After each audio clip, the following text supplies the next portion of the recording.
Hello student, बेटा आज आपकी क्लास 10th का ज्योग्राफी का सेकंड लेक्चर है और वही चैप्टर 1 है। उसमें हमने रिसोर्स की डेफिनेशन समझी थी और रिसोर्स को किसी न किसी बेसिस पर डिफाइन किया था, है ना। तो हम उसी में एक टॉपिक था, मैं तुम्हें बताना भूल गया था। हमने एक रिसोर्सेज को जैसे कि नेशनल और इंटरनेशनल रिसोर्सेज जाने थे, है ना। और इसमें बताया था कि वाटर बॉडीज में भाई जितना भी कोस्टल एरियाज है भारत का, जितना भी तटीय एरिया है या जितने भी तटीय राज्य बोल लीजिए, ठीक है, तो उसमें कहाँ तक की बाउंड्री आती है। तो उसमें मैंने बताया था 12 नॉटिकल माइल्स भारत की जो वाटर बॉडी है, ठीक है, भारत में जो वाटर बाउंड्री है वो 12 नॉटिकल माइल्स है। इसके अंदर भारत का संपूर्ण अधिकार है और इसमें इसको बोला जाता है टेरिटोरियल बाउंड्री। इसके अंदर किसी और को परमिशन है ही नहीं किसी प्रकार से एक्सकेवेशन करने की, ठीक है, और ये अपनी नेशनल बाउंड्री कहलाती है, ठीक है। और फिर इंटरनेशनल में बताया था मैंने 200 नॉटिकल माइल्स। 200 नॉटिकल माइल्स तक भारत बिना किसी और की परमिशन तक, बिना किसी इंटरनेशनल बॉडी से परमिशन लिए बिना एक्सकेवेशन या रिसोर्स का एक्सकेवेशन कर सकता है, ठीक है। और एक एक्सक्लूसिव इकोनॉमिक जोन कहलाती है बेटा, जो 200 नॉटिकल माइल्स के बियॉन्ड होती है। मान लो पानी की वाटर बॉडी जितने भी तटीय राज्य हैं, हमारा समुद्र लगता है, ठीक है, इंडियन ओशन, ठीक है, बे ऑफ बंगाल, ठीक है, और जितना भी है और इनमें अब क्या बाउंड्री है कि हमें किसी और से परमिशन ना लेनी पड़े। तो 200 नॉटिकल माइल्स तक हमको किसी और से, मतलब हमें किसी और से परमिशन लेनी नहीं पड़ेगी। मान लो इन 200 नॉटिकल माइल्स में कोई और आके एक्सकेवेशन करना चाहता है तो उसे इंडिया से परमिशन लेनी पड़ेगी, लेकिन इन 12 नॉटिकल माइल्स के अंदर वो कर भी नहीं सकता, हम परमिशन दे ही नहीं सकते उसको, ठीक है, because it is completely territorial boundary, ठीक है। अब बात आती है रिसोर्सेज को भी, एक तुम्हारी बुक में चार्ट होगा जो पहला ही पेज है, ठीक है, बुक में लेक्चर आपका जो रिसोर्सेज एंड डेवलपमेंट है उसमें जो पहला पेज है उसमें एक ये चार्ट होगा, रिसोर्सेज को डिफाइन कर रखा होगा। तो मैं उसी रिसोर्सेज को डिफाइन कर रहा हूँ। रिसोर्सेज को देखो नेचुरल और ह्यूमन दो तरीके से डिवाइड कर रखा है। एक वो जो हमें नेचुरली मिलता है, ठीक है भाई, क्या मिलता है नेचुरली फॉसिल फ्यूल्स है ना, नेचुरली हवा है, नेचुरली पानी है, ठीक है, नेचुरली हमें मेटल्स मिलते हैं, नेचुरली नॉन मेटल्स मिलते हैं, ठीक है। अब देखो ह्यूमन, और दूसरा वो रिसोर्स है जो खुद एक, भाई मैंने एक तो तुम्हें बताया था कि ह्यूमन अपने आप में एक रिसोर्स है, ह्यूमन अपने आप में एक रिसोर्स है, ठीक है। तो ह्यूमन रिसोर्स को भी दो कैटेगरी में डिवाइड कर रखा है। एक होता है स्ट्रक्चरल एंड इंस्टीट्यूशनल, और दूसरा होता है क्वालिटी एंड क्वांटिटी, ठीक है। ह्यूमन द्वारा बनाया गया जितना भी स्ट्रक्चरल रिसोर्सेज है, स्ट्रक्चरल रिसोर्सेज क्या हो सकता है भाई, जितनी buildings, railway, industrial areas, structural and institutional कहलाता है, एजुकेशनल इंस्टीट्यूट्स कहलाते हैं, ठीक है। जितना भी स्ट्रक्चर खड़ा किया गया है इस धरती के ऊपर वो क्या कहलाएगा, वो ह्यूमन द्वारा खड़ा किया गया है ना, और ह्यूमन ही उसमें काम करता है और ह्यूमन ही एज अ रिसोर्स है उसमें। तो मैंने बताया एक तो हो गया स्ट्रक्चरल एंड इंस्टीट्यूशनल, दूसरा होता है क्वालिटी एंड क्वांटिटी, ठीक है।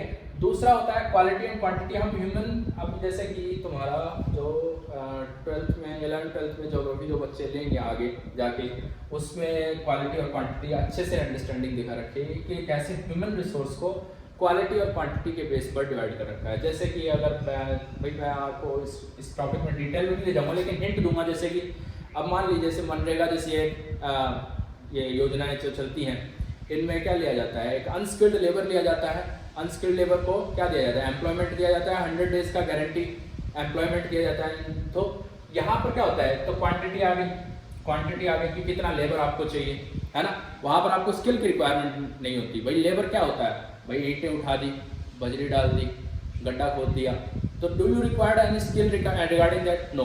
तो दूसरा होता है क्वालिटी क्या होती है, जैसे कि क्वालिटी क्या होगा भाई, जो अच्छा पढ़ा लिखा है, एक IT सॉफ्टवेयर डेवलपर है, ठीक है, या फिर कोई बंदा इंजीनियर है, कोई डॉक्टर है, कोई टीचर है, तो क्या आता है उसमें आता है क्वालिटी आ जाती है, ठीक है। Means you required some skill to do some work, ठीक है। तो यहाँ इसकी बात मैंने आपको हिंट दे दी है कि क्वालिटी और क्वांटिटी क्या होते हैं, स्ट्रक्चरल और इंस्टीट्यूशनल क्या होते हैं, ह्यूमन रिसोर्स आपको क्लियर हो चुका होगा। अब नेचुरल में आ जाते हैं बेटा। नेचुरल में मैं आपको ऑलरेडी बता चुका हूँ, ज्यादातर रिन्यूएबल, नॉन रिन्यूएबल। रिन्यूएबल जिनको दोबारा बनाया जा सके, नॉन रिन्यूएबल जिनको दोबारा बनाया ना जा सके, ठीक है। उसमें रिन्यूएबल क्या होते हैं बेटा, जो कंटिन्यूअस होते हैं, कंटिन्यूअस जैसे विंड, वाटर, जो फ्लो में होते हैं, है ना। वो मतलब उनका फ्लो बिल्कुल ये नहीं कहा जाएगा भाई आप विंड का फ्लो रोक सकते हो क्या, विंड फ्लो मतलब फ्लोलेस होती है क्या विंड, विंड हर जगह, ठीक है। तो एक हो गया कंटिन्यूअस विंड एग्जांपल उसका, ठीक है। और दूसरा होता है बायोलॉजिकल। रिन्यूएबल में बायोलॉजिकल आता है, बायोलॉजिकल मतलब जैसे नेचुरल वेजिटेशन, ठीक है, फॉरेस्ट। भाई मैंने फॉरेस्ट को रिन्यूएबल में क्यों लिखा, आप बोलोगे सर जो दोबारा रीयूज हो सके। बेटा इसका एक और मतलब होता है कि आपने मान लो फॉरेस्ट कट कर लिया, क्या वो दोबारा फॉरेस्ट नहीं उग सकता, उग सकता है, ठीक है। तो नेचुरल वेजिटेशन क्या आ गया आपके, रिन्यूएबल का पार्ट है नेचुरल वेजिटेशन जो बायोलॉजिकल कैटेगरी में आते हैं। दूसरा वाइल्ड लाइफ, वाइल्ड लाइफ भी रिन्यूएबल में ही आती है, ठीक है, और बायोलॉजिकल आती है, ठीक है। ये आप इसको ये समझ सकते हो कि ये बायोलॉजिकल है और ये नॉन बायोलॉजिकल, मतलब एक तरह से डेड और एक लिविंग है, ठीक है। भाई विंड, रेन, ठीक है, वाटर, ये सब अलग कैटेगरी है, नॉन लिविंग कैटेगरी आ जाती है, और एक बायोलॉजिकल एक लिविंग कैटेगरी आ जाती है जिसमें नेचुरल फॉरेस्ट और वाइल्ड लाइफ आती है। वाइल्ड लाइफ जैसे कि जितने पशु पक्षी हैं, अब ये कहोगे सर सारे पशु पक्षी खत्म हो गए तो क्या होगा, भाई पशु पक्षी सारे खत्म हो गए ऐसा थोड़ा होगा, ठीक है। हम कई तरह के एक्ट लगा रखे हैं हमने, फॉरेस्ट एक्ट है हमारे, कई तरह के कंजर्वेशन चल रहे हैं जिनमें हम जानवरों की स्पीसीज को पाल पोस कर बढ़ा उनकी जनसंख्या को बढ़ा रहे हैं। तो मतलब वाइल्ड लाइफ भी क्या है, एक रिन्यूएबल रिसोर्स है। अब बात आती है नॉन रिन्यूएबल। नॉन रिन्यूएबल में आते हैं बेटा जो रिसाइकल हो सके, और एक होता है नॉन रिसाइक्लेबल। नॉन रिसाइक्लेबल मतलब जैसे कि आपने पेट्रोल को खर्च कर दिया, पेट्रोल को जला दिया, इंजन ने जलाया और कार्बन डाइऑक्साइड या अदर गैसेस के फॉर्म में उसका कंबशन हो गया, ठीक है। तो आप उन गैसेस का इस्तेमाल करके वापस पेट्रोल नहीं बना सकते, नहीं बना सकते, तो ये हो गया नॉन रिसाइक्लेबल, ठीक है। रिसाइक्लेबल, मान लीजिए आपने एक कंपनी खोली है जिसमें आप चिपसेट वगैरह बना रहे हो, और चिप वगैरह क्या होता है भाई, गोल्ड यूज होता है, ठीक है, प्लेटिनियम, टाइटेनियम, कई तरह के मेटल, छोटे छोटे मेटल यूज होते हैं। और मान लीजिए उसको हम ई वेस्ट बोलते हैं, एक लंबे टाइम पीरियड के बाद जब वो यूज हो जाता है और उसकी एक्सपायरी आ जाती है तो वो वेस्ट वापस घूम के एक रिसाइकलर के पास आता है। उस वो बंदा क्या करता है, उस वेस्ट से वापस मेटल एक्सट्रैक्ट कर लेता है। मतलब आपने मेटल यूज किया, उसमें से मेटल निकाल लो और वापस आप उसको रिसाइकिल कर सकते हो, कर सकते हो। तो ये हो गया रिसाइकल, नॉन रिसाइक्लेबल, ठीक है। बात आती है तो मतलब आपका ये चार्ट आती है, आई थिंक क्लियर हो चुका होगा। नेचुरल, ह्यूमन, नेचुरल में रिन्यूएबल, नॉन रिन्यूएबल, ठीक है। रिन्यूएबल में जो कंटिन्यूअस और बायोलॉजिकल हो, नॉन रिन्यूएबल में जो रिसाइक्लेबल और नॉन रिसाइक्लेबल हो, ठीक है। अब हम बात करेंगे रिसोर्स प्लानिंग की, ठीक है। हमारे पास रिसोर्स है, हम उसकी रिसोर्स की प्लानिंग क्यों करना चाहते हैं, क्यों रिसोर्स की प्लानिंग की रिक्वायरमेंट होती है, ठीक है।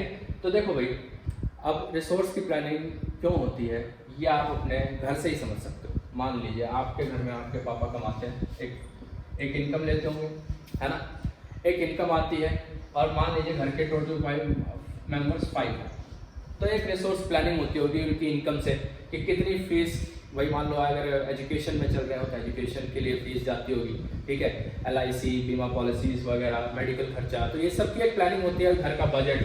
तो आप प्लानिंग करते हो ना, मतलब वैसी प्लानिंग हमको यहाँ करनी पड़ेगी, ठीक है। लेकिन हमको अब ये क्या है कि भारत में रिसोर्सेज क्या है, अब एक जगह तो है नहीं कि भाई मान लीजिए अगर मैं ये कहूँ कि सारा का सारा पेट्रोल सिर्फ गुजरात, मुंबई, हाई यहीं पर मिलता है, तो ऐसा तो है नहीं, ठीक है।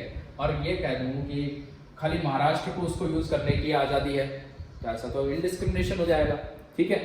और मतलब बाकी की जो पॉपुलेशन है वो बिना रिसोर्स के रह जाएगी, उसके लिए बुरा होगा।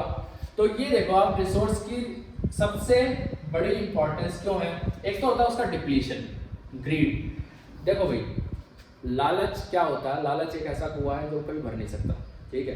तो जो बंदा ग्रीडी होगा, ठीक है, वो उस रिसोर्स का डिप्लीशन ही करेगा, ठीक है। वो अपने पास इतना ज़्यादा रिसोर्स एक्यूमुलेट कर लेगा कि बाकी लोग चाहे भूखे मर रहे हो, लेकिन वो उसे उसका मिसयूज करेगा, वो अपने फायदे के लिए यूज करेगा, तो that is not a good thing. दूसरा एक्यूमुलेशन, एक्यूमुलेशन वही जमाखोरी, जमाखोरी से बचने के लिए इनडिस्क्रिमिनेशन एंड एक्सप्लॉयटेशन, ठीक है, वो मैं आपको बता चुका हूँ। इनडिस्क्रिमिनेशन में भेदभाव। अब जैसे कि ये केरला में सैंड मिलती है, मोनोजाइट सैंड, ठीक है, तो थोरियम उसमें एक बहुत थोरियम एक मेटल है, ठीक है, रेडियो एक्टिव मेटल है थोरियम, वो अच्छे से पाया जाता है उस सैंड में थोरियम, ठीक है। उस सैंड का नाम है मोनोजाइट, ठीक है। अब मान लो वो एक अच्छा रिसोर्स है, हम जानते हैं वो एक अच्छा रिसोर्स है, और मान लो केरला ही बोले कि Kerala state as a government ये रूल पास कर दे कि उस सैंड को यूज़ करने की आज़ादी सिर्फ और सिर्फ केरला के पीपल्स को है और केरला स्टेट को है, अदरवाइज अदर स्टेट्स को नहीं है, तो it is kind of indiscrimination and exploitation. वो अपने फ़ायदे के लिए ही उसका यूज़ कर रहे हैं, वो एक ह्यूमन डेवलपमेंट के लिए काम नहीं कर रहे। तो इन 3 कारणों से हमें रिसोर्स की प्लानिंग की ज़रूरत होती है, रिसोर्स की प्लानिंग की ज़रूरत होती है। अब रिसोर्स प्लानिंग की कैसे जाती है ये हम अगले टॉपिक में पढ़ेंगे, लेकिन अभी हम बात करेंगे सस्टेनेबल डेवलपमेंट की। बेटा देखो, हम जानते हैं पूरे विश्व ने वर्ल्ड वॉर 2 और कोल्ड वॉर, है ना, ये ऐसे वॉर देखे हैं पूरे दुनिया ने कि रिसोर्सेज का कैसा ही रिसोर्स क्यों ना रहा हो, इन 3 वॉर्स में पूरी दुनिया ने अच्छा खासा रिसोर्स का डिप्लीशन किया है और अर्थ को इतना हार्म हुआ है जितना आज की डेट में हम उसी का खामियाजा भुगत रहे हैं, जैसे कि ओजोन होल, ठीक है। तो अब क्या हुआ, जब ये अब दूसरा क्या था कि हम टेम्परेचर इंक्रीज हो चुका था अर्थ का, तो इसी कारण से सस्टेनेबल डेवलपमेंट का कॉन्सेप्ट उभर के आया। सस्टेनेबल डेवलपमेंट क्या कहता है कि आपको अब क्या करना पड़ेगा, रिसोर्स प्लानिंग करनी पड़ेगी और रिसोर्सेज का सस्टेनेबल डेवलपमेंट करना पड़ेगा। मतलब कि आपको डेवलपमेंट इस तरीके से करना है कि आप एनवायरनमेंट को हार्म ना करो। क्या करो, एनवायरनमेंट को बिना हार्म किए आप अगर डेवलपमेंट करते हो तो उसे आप क्या कहलाते हो, सस्टेनेबल डेवलपमेंट।